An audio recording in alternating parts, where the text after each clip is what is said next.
to Business Lessons from the Military. I'm your host, Kevin Bemmel, and we're here every Tuesday at 10 a.m. Pacific time. And our purpose is to look at military history, doctrine, and the practices of great military leaders and distill from them lessons that we can apply to our business and professional lives. And so today, on today's show, I'm super excited. You can see I'm already bouncing earlier than normal because a friend of mine, Zac Arnold, has agreed to come on the show. Just a little bit of background. Zac and I met when I was on deployment on the USS Ronald Reagan for the infamous Tomodachi deployment, where we were sailing off the coast of Japan through basically a big radiated plume. And Zac was a history professor at Central Texas University, but he got to come on the ship and he conducted classes for the sailors, and that started a friendship. That was I think 2011, right? Something like that. Yeah, that started a friendship ever since then. I know Zac has been out to California and stayed with my family, and we've kept in touch.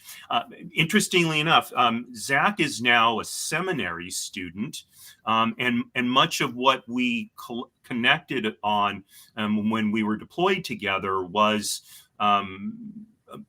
religious matters. As you know, I was a chaplain in the Navy, and one day Zac showed up in my office, and it started a friendship and what's become just a long conversation about kind of what is life about and what is the meaning of faith and all of these very important and deep subjects. And so Zac is one of my brothers in that respect, and so really excited. Thank you so much for coming on the show, Zac.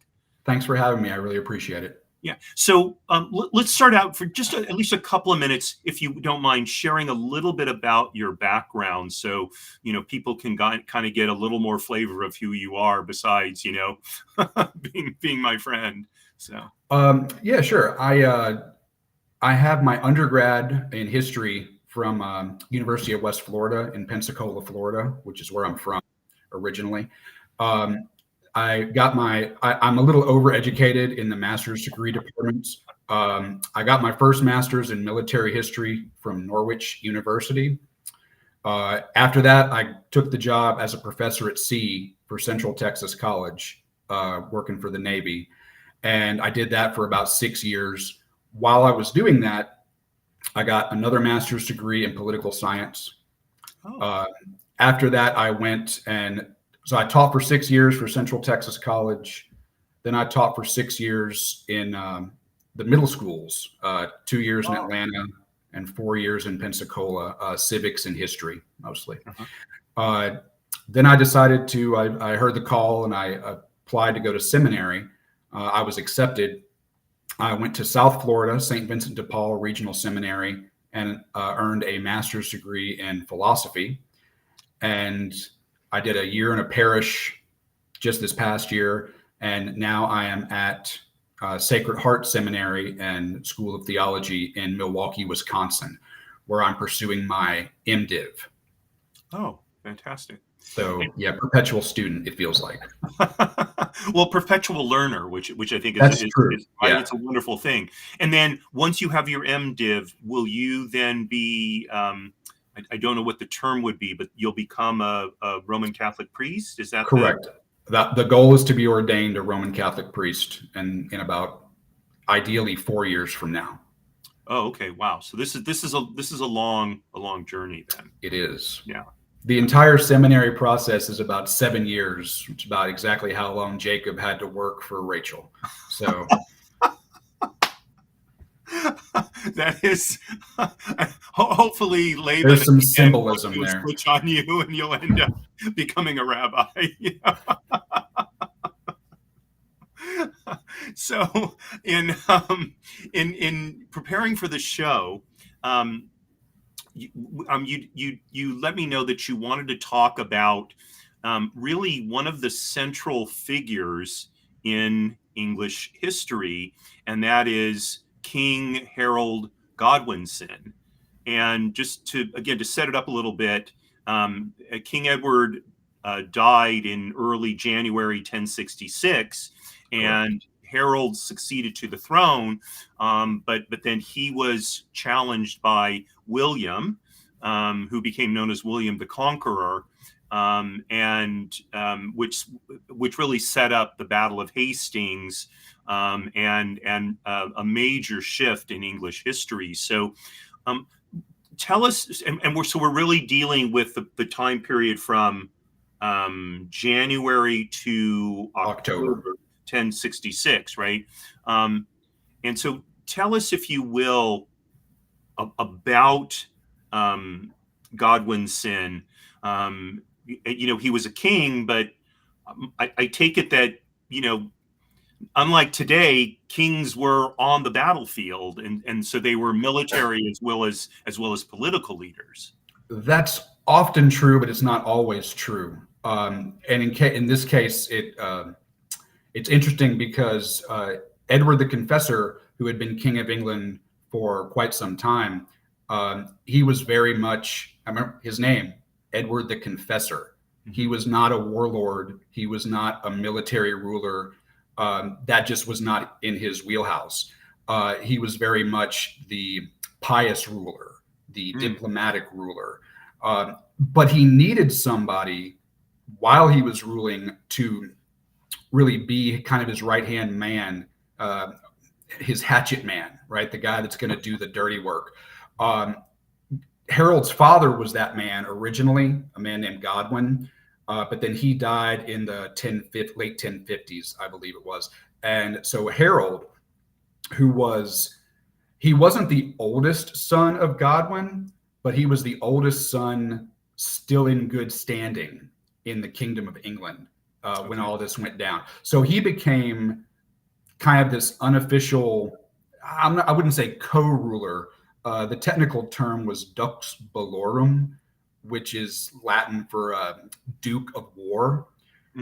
So he took care of military issues as they arose, because Edward the Confessor just was not a military guy. And that played out in a couple of different ways. Most notably, Edward, who was married to Harold's sister, by the way, but they never had any kids. So when Edward died, he has no heirs. Mm-hmm. And of course, that means the throne is in some sense up for grabs. Mm-hmm. There were several people who had some semblance of a claim to it. Long story short, within a week after Edward died in January of 1066, the English rulers collectively nominated and elected Harold to become king. He was a known quantity. He'd been doing the real work, the boots on the ground work for almost a decade. He was already one of the leading earls in the kingdom. He had a fairly decent reputation. He wasn't a saintly individual in the way of Edward the Confessor, mm-hmm. but he did have some degree of piety. He had recorded piety as opposed to the rest of his male relatives, of which there's really no record of that for them. Mm-hmm. So he seems to be very well liked by everybody. And here's the important thing. He was English, right? The other guys who were espousing some sort of claim to the throne, every single one of them were foreigners. William the Conqueror, well, he would become the conqueror later. William of Normandy, who was Norman French, mm-hmm. He had a claim to it, but he was French. There was a Danish ruler whose name escapes me that had some sort of claim to it from back when Canute had conquered England. He decided he didn't want any part of it. And then there was a Norse ruler named Harold. This is where it gets confusing because it was another Harold, spelled differently, Harald. Harold Hardrada, who was the king of Norway, who ended up making a play for it as well. So you have, but nobody in England wanted a foreign king. They wanted Harold Godwinson for a lot of reasons, not least of which because he was a local. Mm-hmm. And so they elected him, and he accepted. And there is an apocryphal sort of story that on his deathbed, Edward the Confessor, despite whatever promises he had made throughout his reign to whoever, there's this story that he entrusted both his wife and the kingdom to Harold Godwinson as he was dying. And so that was the cherry on top. Everybody was like, okay, he's going to be our guy. And he was crowned, first king ever crowned in Westminster Abbey. It had just been built then, as Harold II. And he got to be king. That's the good news of his story. But the rest of that year was very, very rough for him. I mean, he was dead by October. And that whole time he was king, they were effectively on red alert because he knew that he didn't know about the Viking king that was going to come over, but he definitely knew about William of Normandy, and that was going to be a problem either sooner or later, but it was definitely going to be a problem. And so he spent the year basically in preparation for that. He had, and there's a whole nother backstory about one of his brothers who had been an earl that was ousted and was trying to come back and get his earldom. It could just be an interfamily struggle, but these were two very powerful individuals and they had followings, and so it didn't quite come to a civil war, but there was certainly tensions there. His brother ended up actually getting kicked out of the kingdom, and his brother actually went to the Viking king and said, "Hey, come help me take back my earldom, and I'll make sure you become king of England." And that ends up being a problem later in the year as well. So Harold spends all this time preparing mainly for an invasion from France. Pretty early in the year, and it was kind of a portentous year too, because astronomically, that was a year that we saw Halley's Comet in the sky. And so that spring, you've got Halley's Comet, which nobody really called Halley's Comet, and they didn't really know what to make of it, but it certainly was portending something. And we definitely got something that year. So in the late spring, early summer, Harold goes ahead and effectively calls out the militia. He has the right as king to call out the common folk to defend the realm as needed. And it's usually for a short period of time each year, just to deal with putting down an uprising or dealing with an invasion or something of that nature. He doesn't actually have an uprising or an invasion. He just is pretty sure that one is coming. And so he calls them out, and he has them stationed all along the southern coast, watching for this fleet from Normandy, because he's pretty sure that's coming his way. He just doesn't know when. Spring goes by, summer goes by, nothing. Not a sail on the ocean from France. Eventually, it starts getting toward fall. These people are village farmers. They have to go back and work on the farm, especially to get the harvest in. He can't keep them called out forever. So once it was done, or once summer was kind of ending, he said, okay, release you guys, go back to your villages. He's probably not going to attack this year because the weather wasn't right for the crossing from the channel. The fighting season really is summer, right? That's when people can afford to walk away from their farms, go fight, and hopefully get back in time for harvest. So it didn't happen in the summer, so he figured maybe it's not going to happen this year. And then fall of 1066 was just crazy in England. Everybody knows about the Battle of Hastings. That's what ends up in our history books. But the lead up to it was just, to use a very non-technical term, it was just bananas. Because he sends all his soldiers home, and he figures he's got this season, we're good until 1067. And all of a sudden he gets a messenger comes from the northern part of England, the city of York, and says, "Hey, a Viking army with your brother in it just landed, and we need help." So he just disbanded his army. So he calls up everybody he can possibly get together, and they force march north. It's 185 miles from London to just outside of York. Mm-hmm. He makes the journey in 4 days. Now, if we do the math on that, we're looking at plus 40 plus miles per day, which is just kind of, it's not that big a deal when you drive a car, but Right. these guys are on foot or they're on horseback, right? Right. So he gets the army there and they're carrying all of their gear with them, right? I mean, it's not like we're out on a Sunday hike and we're in our shorts and our shirt. Right, yeah. So weapons, armor, food, tents if they got it, bedroll. I mean, everything is just pack it up, let's go. And then they pick up people as they go, trying to rally troops on the way north. Unfortunately, the northern earls up in York, they tried to fight the battle on their own against the Vikings, and they lost. So Harold gets up there, and he doesn't exactly have as many reinforcements up there as he thought he would.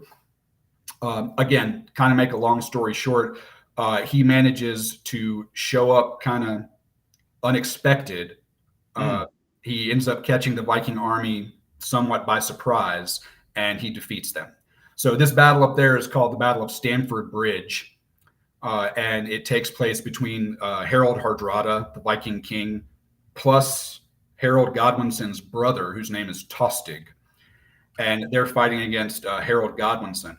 And it's a long, drawn-out affair, but Harold Godwinson's Anglo-Saxon army wins, which is great. The Vikings are defeated. Harold Hardrada and Tostig are actually killed. And the rest of the Vikings agree to depart and never invade England again. So he always thought he was going to have a problem, but he thought it was going to come from the south. It ended up coming from the north. Unfortunately, as he's recuperating from the victory at Stamford Bridge, he gets a messenger from the south. William of Normandy waited until the last minute. He was waiting for the winds to be just right. And he did. He crossed England, or he crossed the English Channel to England from France in the fall of 1066. So Harold wins in the north, and then he finds out he's got an invasion in the south he's got to deal with.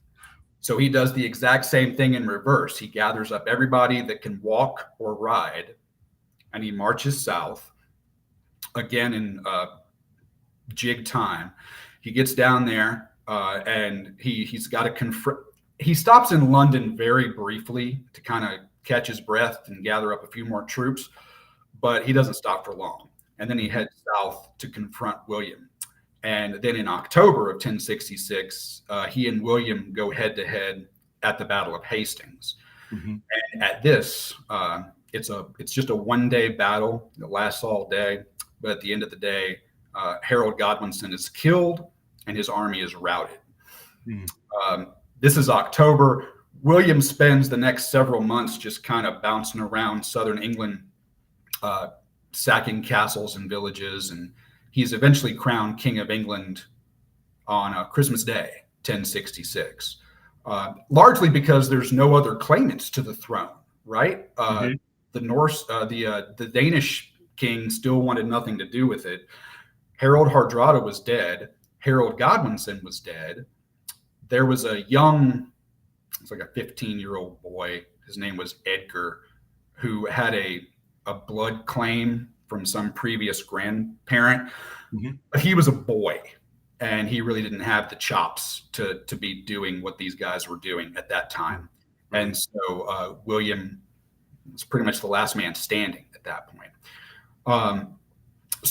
David Howarth wrote a book about 1066, and he used a line in there that has always appealed to me about Harold Godwinson specifically. One has to sympathize with the man so bludgeoned by fate. And I've always felt a little sorry for him because it's like everywhere he turned, he was just being smashed by some army or another, or some tragedy. He didn't even have the full support of his whole family. So it was a rough year for him, or not even a year. It's like 8 months as king, 9 months as king. Nevertheless, I think he's a pretty inspiring figure. At the very end, yes, he lost. And a lot of history books might not even mention him except kind of in passing as the guy that lost to William the Conqueror. But his resilience and his willingness to like give it 100% in the time that he did have, and the victories he did rack up before his final defeat, that speak pretty highly to his character, I think. And that book by Howarth also mentioned something else, which is that at the Battle of Stamford Bridge and then at the Battle of Hastings, there's not a single record of any Englishman fighting for the enemy, with the single exception of his brother, who was apparently suffering from some kind of mental illness. So he had the support of the people, regardless of how it turned out. And yeah, I've always kind of admired his tenacity. So some questions. Sure. It sounds like he was sort of Edward the Confessor's sort of commander in chief, if you will. Sure. Right. I mean, and what do we know about Harold's loyalty to his sovereign? You said he had that position for about a decade. So during those 10 years, I've got to imagine he's in control of the army. It would be very tempting to stage what today we would call a military coup, and yet evidently he didn't. So what do we know about the relationship between him and Edward, if anything? It seems to have been where his loyalty was not really in question. Looking back at it, in the years leading up to 1066, every earl had their own household troops, and then the king had household troops as well. Harold commanded the royal household troops in the field, but they were ultimately loyal to the king. So I'm not sure that the coup would have been that simple had he wanted to do it. Although, his family did make up several of the other earls, right? His father, Godwin, had a reputation as a kingmaker, but also kind of as an earl maker, in the sense that 1, 2, 3, 4 of his kids ended up being earls all at one time once. Harold seems to have been very loyal to Edward the Confessor. So loyal, in fact, so his brother Tostig had been earl in Northumbria in the early 1060s. And apparently, again, the hypothesis from some historians was that Tostig was suffering from some sort of mental illness. He just, not like outright madness, but he wasn't working properly. And he was abusing his power. He was angering the people. He was not a very popular earl for that reason, and maybe a few other reasons. But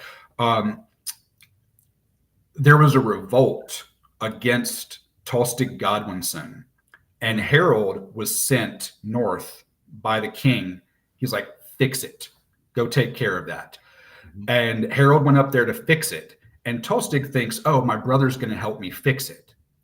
But what ends up happening is, Harold sizes up the situation, and he realizes his brother really is unpopular. The people aren't going to take him back, and we're risking a civil war here. So he's the one, with the authority of the crown behind him, he's the one that exiles his brother and installs these two brothers, Edwin and Morcar, to become like co-earls, because that's who the people wanted. So he was willing to break with the family to keep peace and do the bidding of Edward the Confessor. So any idea that he was going to take over the kingdom, I mean, he took it over afterwards, but he wasn't going to get in the way of the natural normative heir or normative ruler. Right. And so this is not a period of history I know very much about. So this is fascinating for me to hear this. He essentially banishes his own brother, as you mentioned, for the sake of peace. But it also sounds like he was intent on doing the right thing. In other words, keeping peace, keeping the kingdom together. I mean, obviously that was good for Edward, but it seems like that was good for the country as well, because a civil war is always bloody. It's the classic brother against brother. Mm.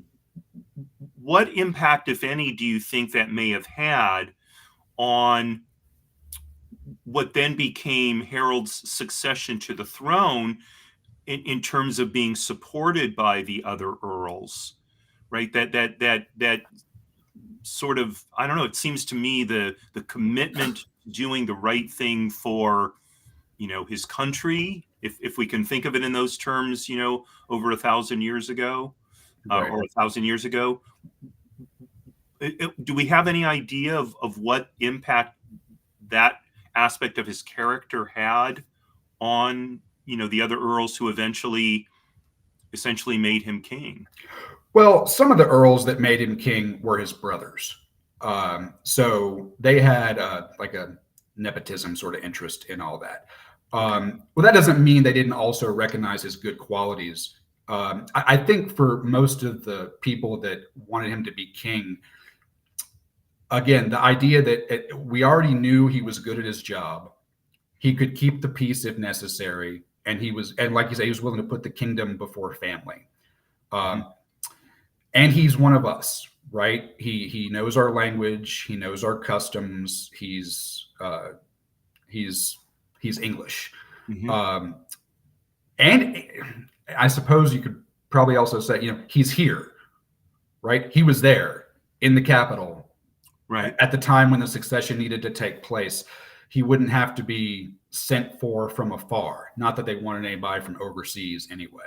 Mm-hmm. So I think all those kind of played a role. Now, to be fair, there's always some politicking going on.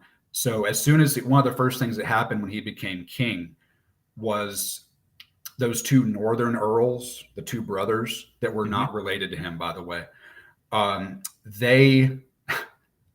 they got him to marry their sister.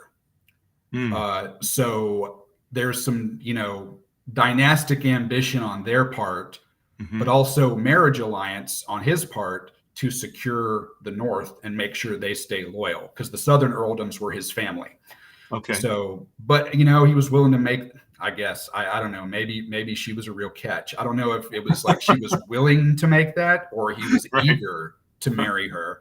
Right. The record's not really clear about that.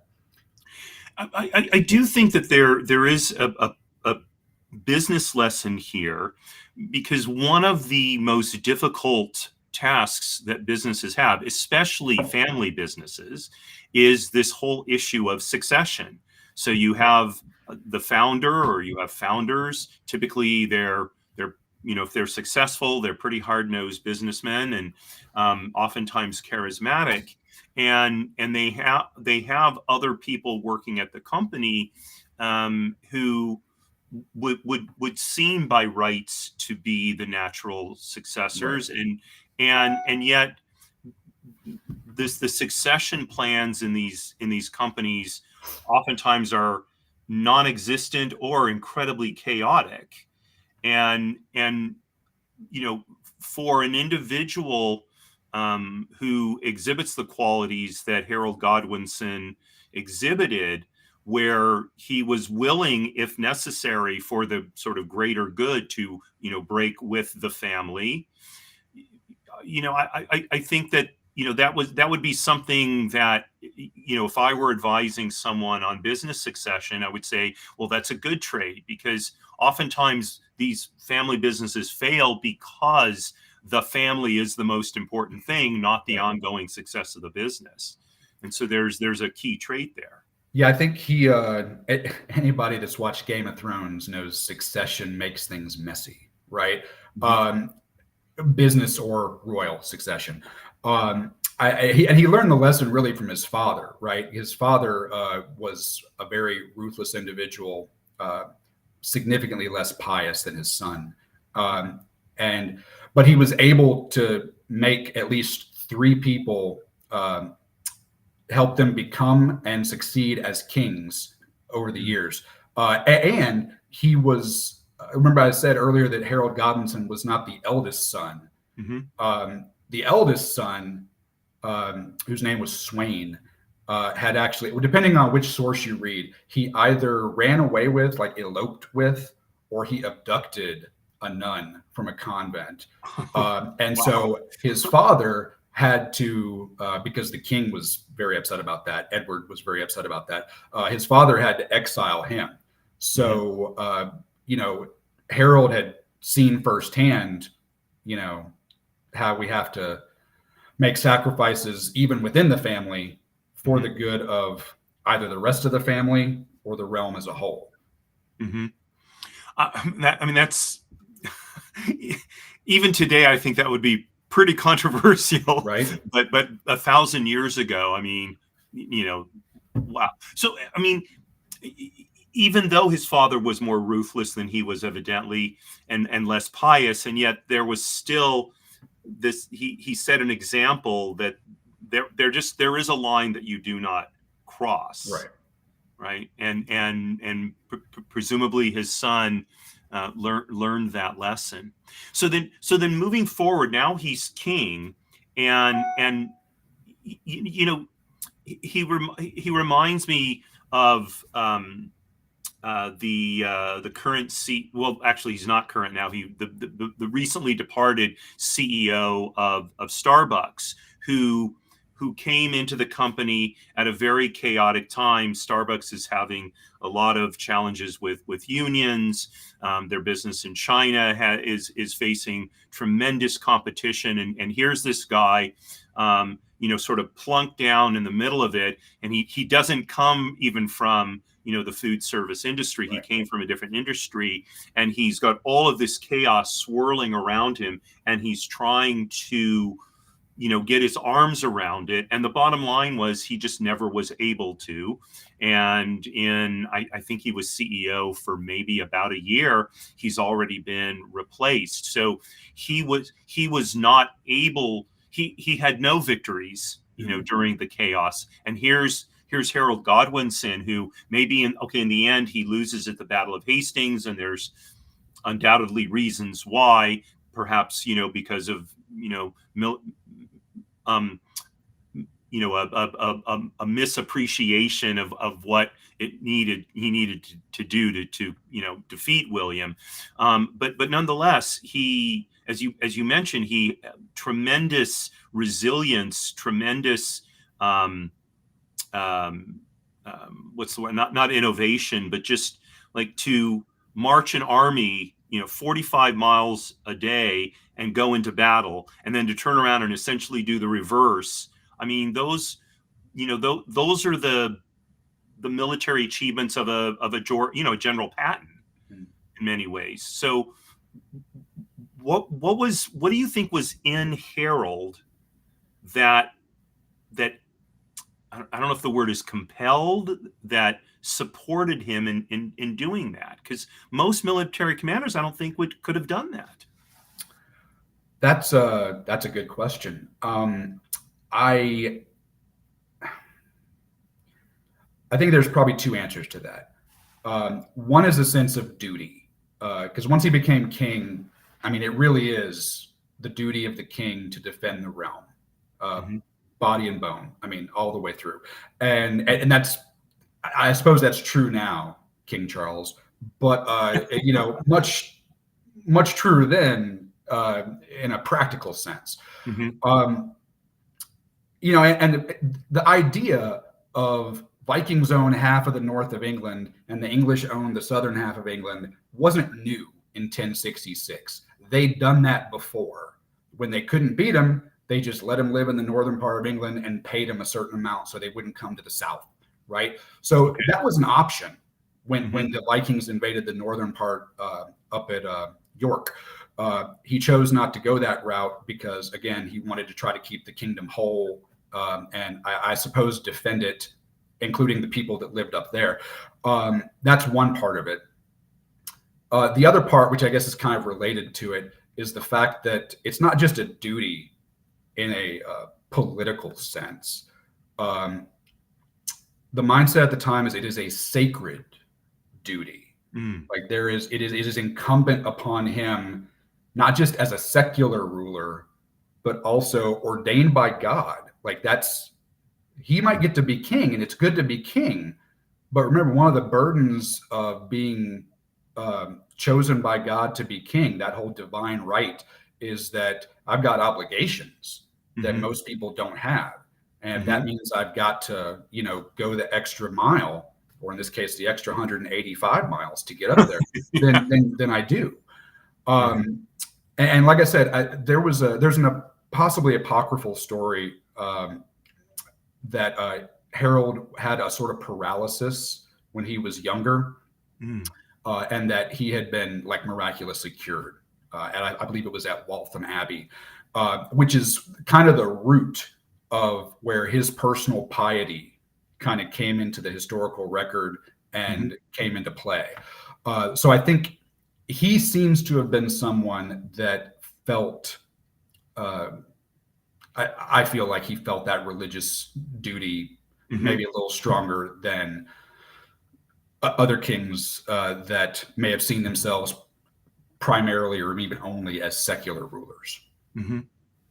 But I I'm mean, also in seminary right now, so I see things through that lens. So yeah, no, I mean, I think it's a really interesting point because if you look at English business history and one that leaps to mind because of something I saw on Instagram the other day is the Cadburys, the famous English chocolate company. So they felt very profoundly that that they had duties to their employees that if they didn't fulfill them, they were in essence violating their duty to God. hmm. That they were a very pious family, and so as you probably know, at the outset of the Industrial Revolution, the working conditions for laborers, for workers, was to say the least not very good, right? And so then along comes, and there were others, but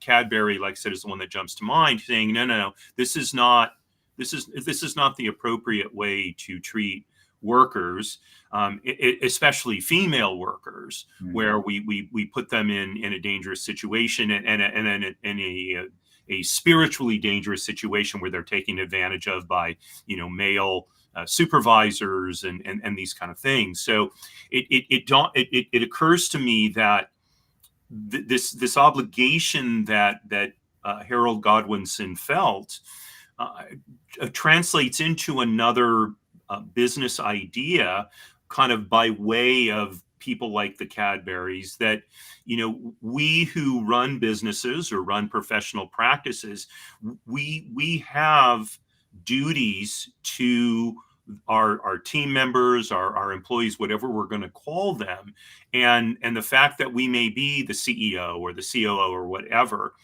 it's good to be king, but with that comes very, very profound responsibilities, and we really overlook them at our peril. Maybe I don't think anybody in business today necessarily. Well, I mean, there are companies that believe, their business is an extension of their faith. Chick-fil-A comes to mind. Hmm. Hobby Lobby. Right. Um, but I think any business can look beyond just the raw um, economics of business and realize that that there is a higher obligation to our to our team, like I said, our team members, to our, hopefully our customers, our clients, attitudes of honesty and fair dealing, and that there is a root to that, even for those of us, even for those people who don't look at it as a religious or a God centered obligation. It is, of that order, perhaps, in any event. And I think it would be a very good thing if CEOs kind of kept that in mind, if business leaders kept that in mind, that these obligations, they can't just be lightly set aside. One should look at them the way Harold Godwinson looked at that obligation himself. So unfortunately, I'd love to go on.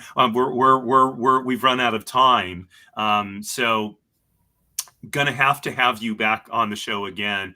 Sure. So this such a great conversation, and like I said earlier, particularly for me to be able to engage in a historical period I know very little about. It's really fascinating to be able to get a sense of what it was like, and this is the first time I've done a business lessons from the military show where we're talking about something that happened so long ago, and yet we can see there's absolute relevance today to it. So Zac, thanks so much for coming on the show today. I really Thank you for appreciate it. having me. Yeah, I'm very glad to be here. I'll have you hang tight for just a minute while I wrap up. And thank you very much, all of you, for joining us, number one. Number two, tomorrow, Wednesday at 10 a.m. is our monthly Economic Echoes. And that is a show where we look at economic data and we really parse through it and understand, how does it impact us as individuals? What decisions do we need to make? It's all good and well that, inflation is what inflation is nationally, but most of us do not buy, for example, the entire basket of goods that goes into that. We buy certain portions of them. And so it's instructive for us to understand, why are we experiencing the economy perhaps differently than what is being reported. And so that's tomorrow, Wednesday at 10 a.m. Pacific time. And then next week on Monday at 10 a.m. will be the next episode of Trusts and Estates Weekly. And a week from today, of course, we'll be back for the next edition of Business Lessons from the Military. So I thank you very much for joining me. If you have any thoughts, comments, feel free to drop them into our social media. The links will all be in the show notes after the show posts on our YouTube channel. Always love to hear your thoughts about these, and I'll pass them along to Zac. I'm sure he'll be interested to hear them as well. Zac, again, thank you so much for coming on the show. It was really great to be able to talk with you. And signing off, as I always do, Marie, darling, you are